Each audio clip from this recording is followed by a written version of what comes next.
ยายมาอยู่กุดนอกคือสิเงียบหูดีเนาะหลวงพี่ก็ใครกว่ากูได้อยู่โอ้ได้อยู่กุดหลังใหม่ตัวนี่หลังใหญ่ตัวละเนาะเพิ่นมาสั่งถวายตัวเอาคืออยู่ไก่เมี่ยมเด้อสั่นหลวงพี่บ่เป็นหยังดึกดื่นเขาเจ้าก็บ่ได้ลุกมาคุยกันคืออยู่กุดหลังในเด้ล่ะเอา เรียนอยู่ซั่นไหนแล้วล่ะหลานเจ้าน่ะเปิดเทอมนี่ก็ขึ้นป .3 โอ้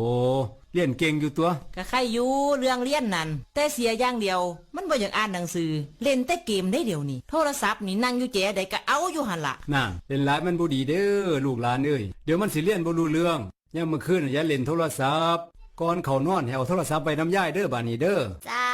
โอ้จ้าก็เป็นบ่ว้ายามมื้อแลงหั่นกินข้าวแล้วอาบน้ำแล้วอย่าห่วงแต่เล่นให้ฟ้าวเข้าบอลเด้อฮะแม่นหยังโอ้ยเข้าบอลตำรวจก็จับเท่านั้นแล้วว้าโอ้ยมันบ่แม่นบอลการพนันเอ้าแล้วบอลอะไรล่ะบอลหลับบอลนอนเฮานี่แม่อ๋อ